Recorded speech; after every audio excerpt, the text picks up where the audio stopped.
How did you find the Nasrallah speech? Well, I thought it was fairly measured. I know there were several expectations that he was going to deliver some stark ultimatums, and he didn't do that. And what I worry is that Western intelligence analysts will draw the conclusion that his restraint is a sign of weakness. And by virtue of weakness, that therefore we can continue to push the envelope over in directions that he laid down some very clear markers that this killing in Gaza has got to stop. And if it doesn't, that this war is going to expand into a regional war. And that's not just a war involving Hezbollah. Now, so that's sort of the public side of it.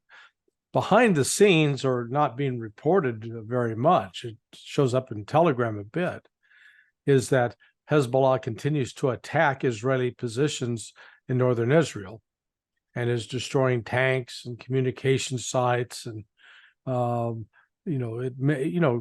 they're ratcheting it up, not dramatically, but they are causing casualties, they are causing disruptions. So I think Nasrallah was reflecting, he was commenting on the gravity of the situation, but not pushing the button yet. He still has a card to play on that front. What would be that moment that they would consider it, that they can push that button? I think, frankly, they're getting close to it as Israel intensifies its bombings of hospitals, schools, mosques, and churches, and the civilian victims rack up. I mean, he was, just before he gave the speech today, Israel launched an attack on civilians who were traveling south on a road to get out of northern Gaza, as Israel had requested. And it just butchered the children, women. This was not a combat formation of any sort.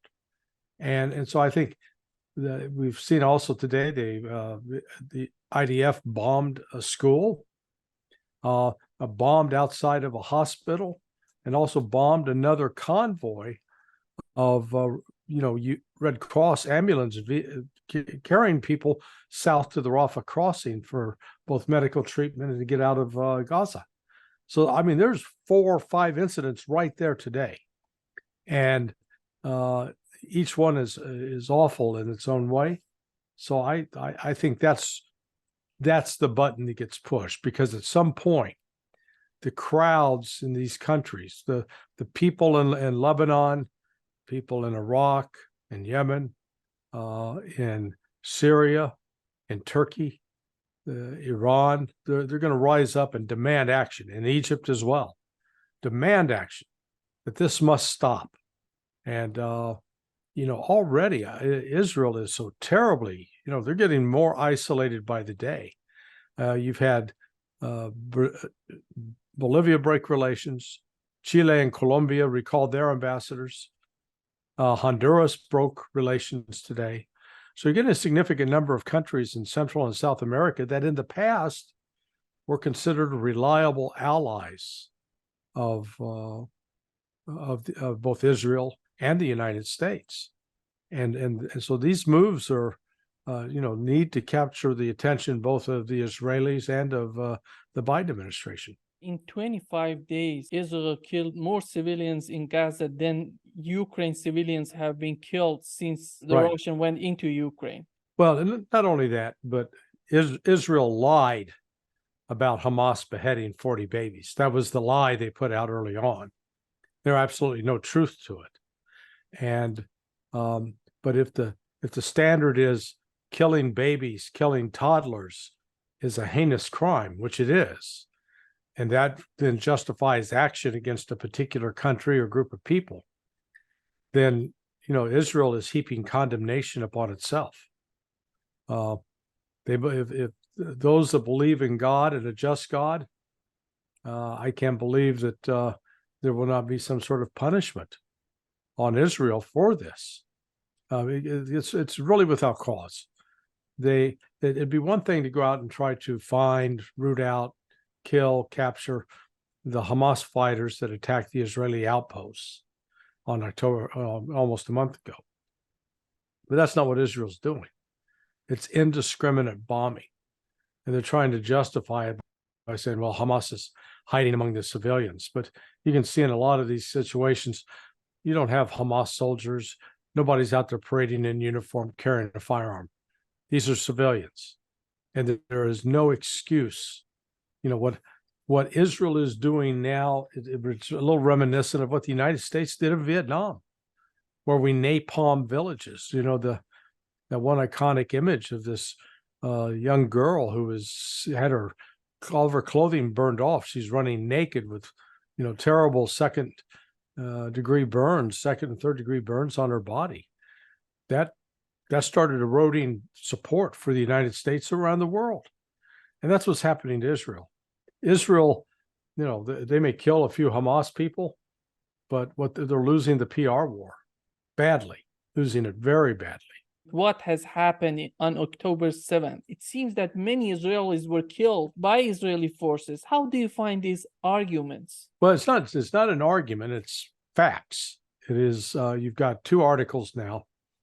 One was, I posted both of them on my blog at sonar21.com, links to them. The one article by Max Blumenthal, who is Jewish, who draws upon Israeli sources. The Haaretz newspaper, which is not exactly a Palestinian rag, has very detailed information about that Israel, in the immediate aftermath of the Hamas attacks, panicked. It's important to understand that Hamas now we understand, had two principal military objectives. One, to destroy Israeli military installations that were right there along the Gaza Strip. Two, capture as many people as they could, civilian and military, take them back to Gaza, hold them hostage, and use them to exchange in a prisoner exchange. When this attack jumped off, Israel was caught completely by surprise, and it was so unexpected. You know, they were scrambling to figure out what to do. When they decided to fight back and to send combat forces and really fixed-wing aircraft and helicopters and some ground forces with tanks, they were indiscriminate in who they shot. It was really, you know, out of their fear, they ended up killing Israelis. So that's quite clear. So, for example, in some of the kibbutz, one of the kibbutz or the kibbutzim, there's several of them, you'll see Israeli officers standing in front of piles of rubble where walls had been knocked down. How did those walls get knocked down? Hamas didn't have tanks. Hamas didn't have artillery. You know, Hamas didn't have massive backpacks of explosives to detonate those houses. That's not what was going on. Excuse me. It was Israeli tanks and Israeli aircraft dropping ordnance on those houses, even though they knew that there was Israeli hostages inside, but they were in such a frenzy and fury to kill Hamas fighters that they're willing to incur the civilian casualties and then blame those casualties on Hamas. You actually, one of the helicopter pilots was quoted in Haaretz saying that, yeah, when they were shooting at vehicles that were fleeing the rave, that music festival in the desert, they were shooting at cars indiscriminately without any regard for whether they're being driven by an Israeli or a Hamas fighter. And it turns out most of them were Israelis or civilians. So, it's just Israel's been lying about what happened. And the media in the West helped develop the narrative. But the facts are coming out, and they're coming out because of investigative journalism in Israel. So it's a credit that not all Israelis are, reveling in this bloody mess that has evolved. Based on the U.S. intelligence, they are reporting that the Wagner Group is going to provide an air defense system to Hezbollah. I think it's a lie. I think it's just propaganda. The Wagner Group, they're they're nothing. They're a nobody group. They're not involved with any major fighting right now that I've seen, and in terms of reading all the different channels I cover. So I think this is just a propaganda ploy, because Iran, number one, doesn't need a Wagnerian air defense system. Well, Iran has its own fairly robust air defense systems that are comparable to the S-300, which is, not inconsequential. There was some talk in the past of Russia supplying Iran with the S-400, and we don't know what his talks have gone on in secret, but where Russia 2 years ago may have been reluctant to do that, I think today you find them quite willing, maybe even eager to do that. So, the Wagner group's irrelevant to that. Antony Blinken wrote an article on Washington Post. He was talking about, we are helping Israel to defend itself, and we are helping Palestinian civilians in Gaza. How we can understand this kind of policy? Difficult to understand. There is no consistency. Early on, the Biden administration was fully on board with supporting Israel. Whatever Israel needed, whatever they wanted, they'd get it. The United States would come running in a heartbeat. As this war has started to drag on, we're now entering the fifth week. The number of civilian casualties is piling up dramatically, and it's making it very difficult. Some would say very uncomfortable for Biden and his team in certain places around the world, as we've seen with normal, reliable allies of Israel, Colombia, Chile, Honduras, are walking away and condemning them. So I think the Biden administration now is trying to say they're not looking for a ceasefire. They're looking for a humanitarian pause. Well, when you start playing with words like that, you're not doing a very good job of covering up the fact that you're trying to get a ceasefire in place to stop the killing, stop this barrage, this flood, a veritable tsunami of images and film showing the Israelis abusing, killing, murdering children. It's horrific. And, the wiser heads around Biden understand that you got to shut that down, or else, the United States is going to be completely isolated. How the region is changing considering what's going on in Israel. They tossed another one of I don't know if it was Qatar, United Arab Emirates. One of them cut ties today with Israel. So again, another one of the Gulf Arabs is saying to Israel, take a hike. We don't want to have anything to do with you. And that's what has changed fundamentally in this war. In previous engagements, the Palestinians would be largely isolated. They would not have robust international support. But that's changed. You now, this international support that once was there has disappeared, and it's becoming increasingly critical. They're stubborn, and they got a few just complete diehard crazies around Netanyahu, and Netanyahu's one himself. They may continue to try to press this on until it's like driving a car into a brick wall. They're going to drive it into the wall and set the place on fire if they don't watch out. Secretary of Defense Lloyd Austin and Secretary of State Antony Blinken were at the Senate. They were talking about these conflicts in Israel and Ukraine. And Lloyd Austin was totally in favor of supporting sending more weapons, more funds to Ukraine. If we stop sending, Ukraine gonna lose. And on the other hand, we had a new article on Time magazine talking about one of the closest advisor to Zelensky says that he's totally delusional about the war. He's still thinking that he can win the war. How can you put these two pictures together? There's an explanation for Lloyd Austin being so delusional. Oh yeah, Russia's losing, Ukraine's winning. Okay, then why is Ukraine begging for more weapons? Why are the Russians advancing? Why did the Ukrainians not penetrate a single line of the Surovikin defense? So, these people have got accustomed that they can say anything and never get held accountable for it. It's crazy. It's a dead man walking. It's chicken without its head. The head of the chicken's been cut off. Body will still run around. That's what Ukraine's doing. They are already replacing military commanders. That's going to lead to further unrest within the Ukrainian military. But the problem is not their commanders. The problem is they don't have enough men. And they're still having to draft people that are 43. The average age, I think, now is 43, which means you got a good number of people in the ages of 50 and 60 years old in order to get that average of 43. And that average has gone up, which means you have fewer younger men to draw upon.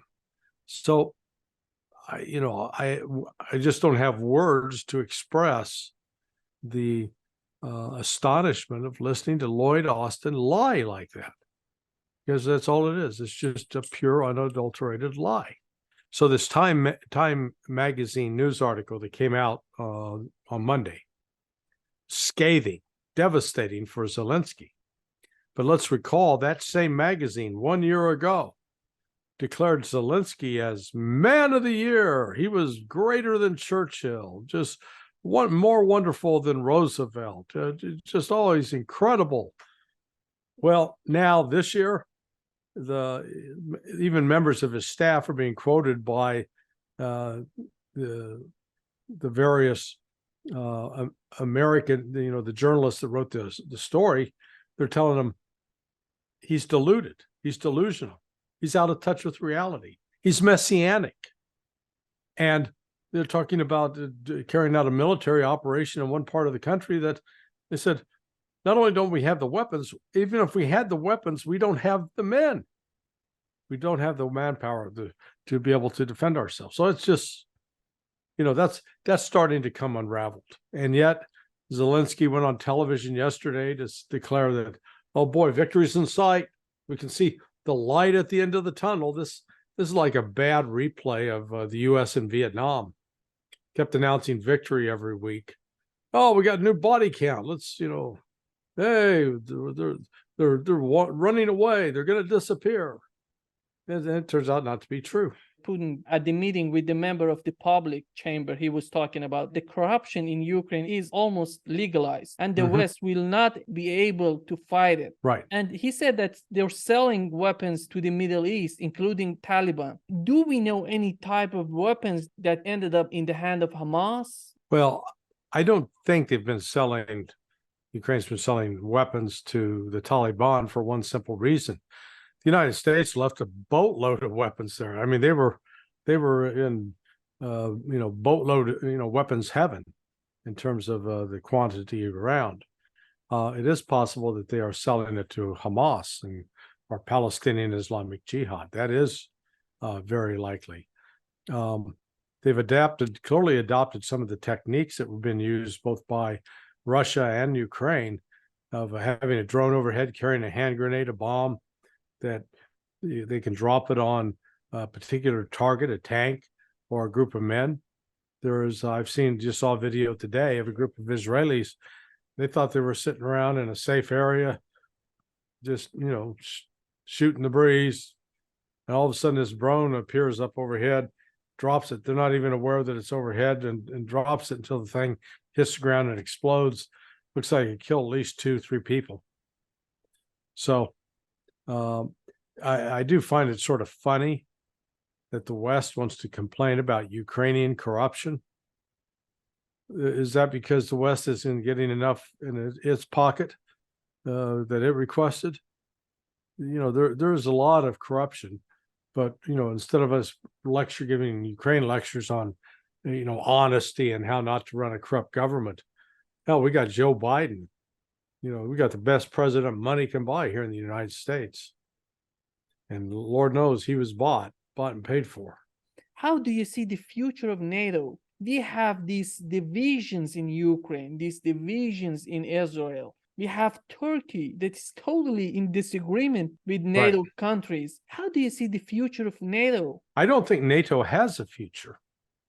NATO will have failed to do anything to either stop or end the war in Ukraine, the war, Russia's war against Ukraine.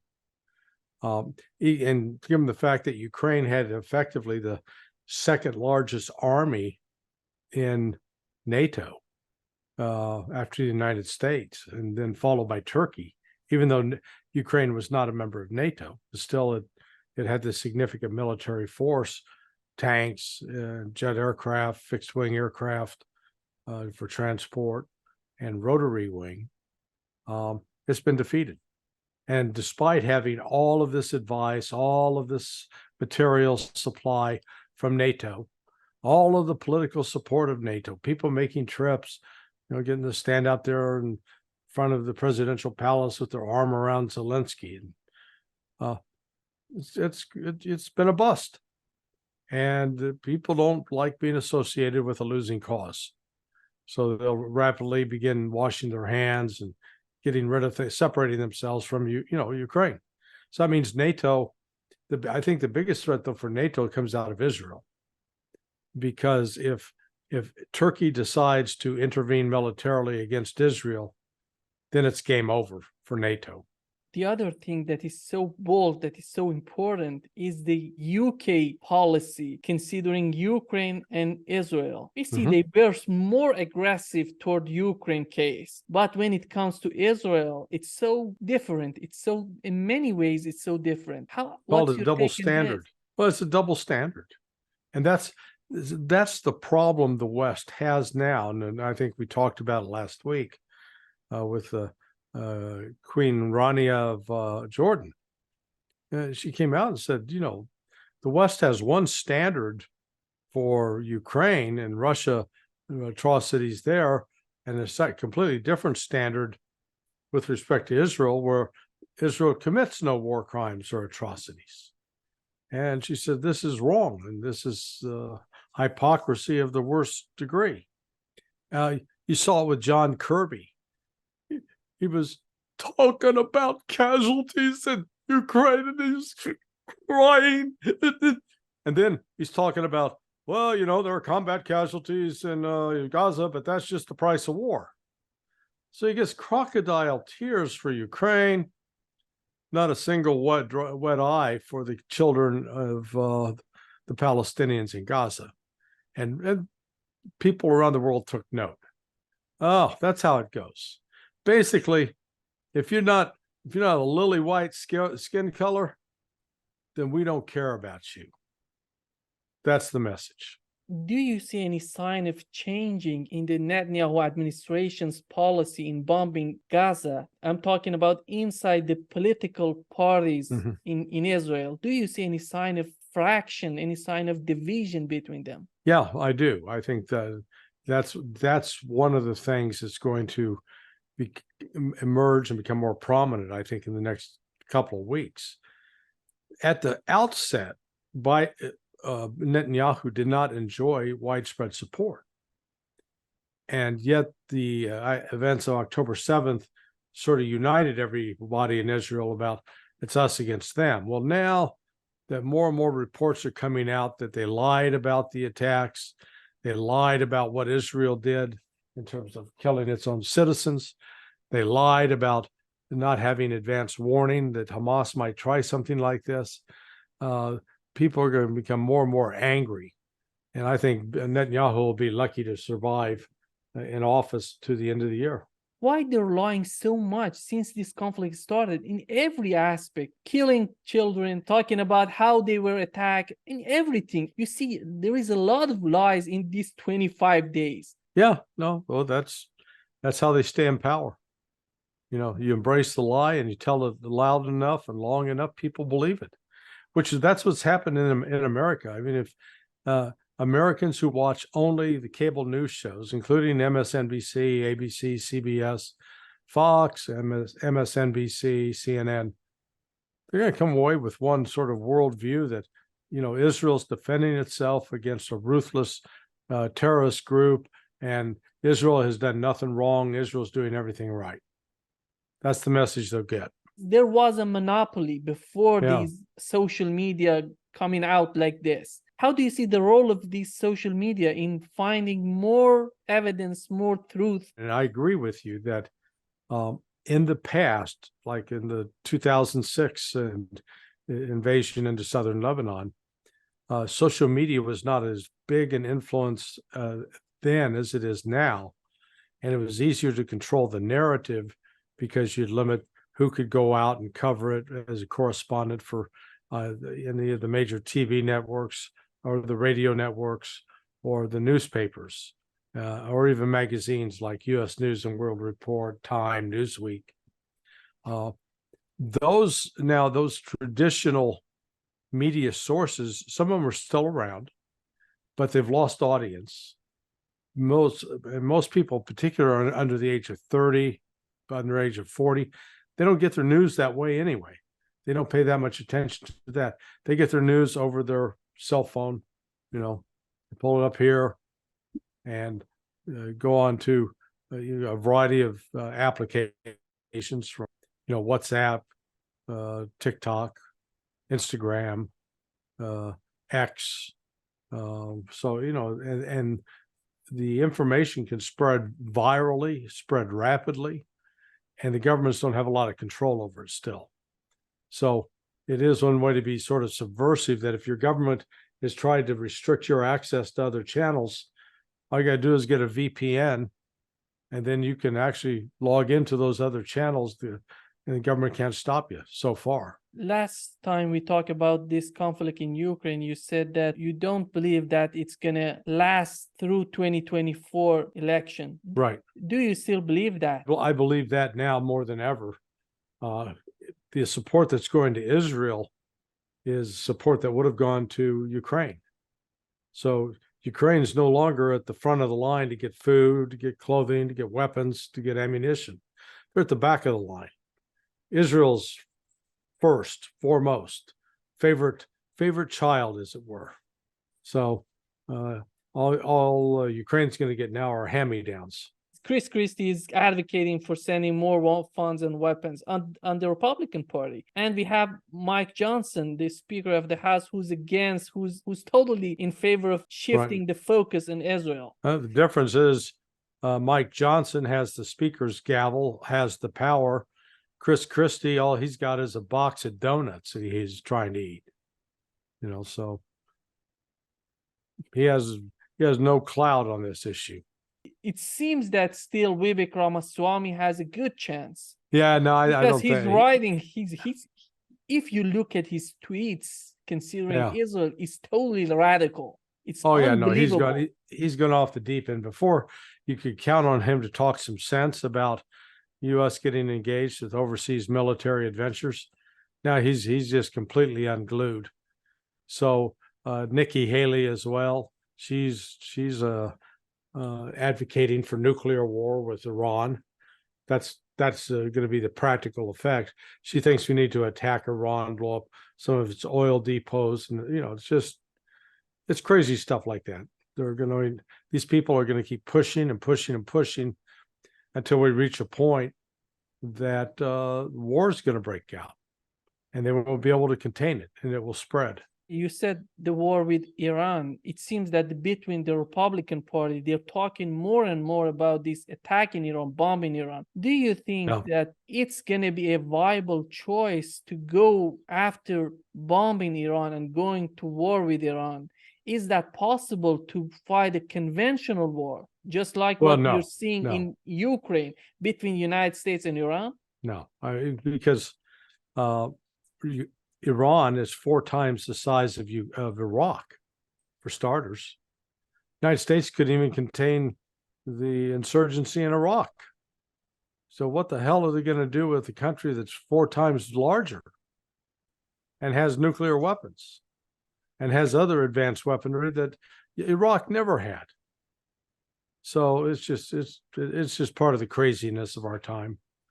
You got people in the United States talking trash about, we're going to go beat up Israel, and none of them had ever been in a street fight. So but they insist, we can beat up Israel. This conflict in Israel, how this going to influence the U.S. presidential election in 2024? Well, you've got 2 things going on. One, you've got a large number of Jewish donors who are active, and they support both the Democrats and Republicans, mostly Democrats. and they are avid supporters of Israel.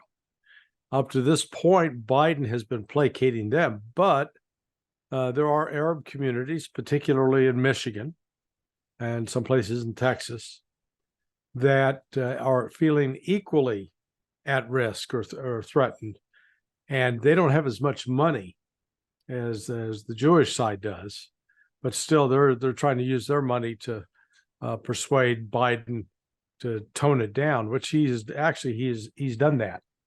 If you saw his comments today, late yesterday, they're starting to, they're calling for essentially a ceasefire, calling it a humanitarian pause. That means ceasefire. And that, I'm sure, is going to then enrage the Jewish supporters who have been giving him money, and they may pull their money out. So this is just a lot of back and forth.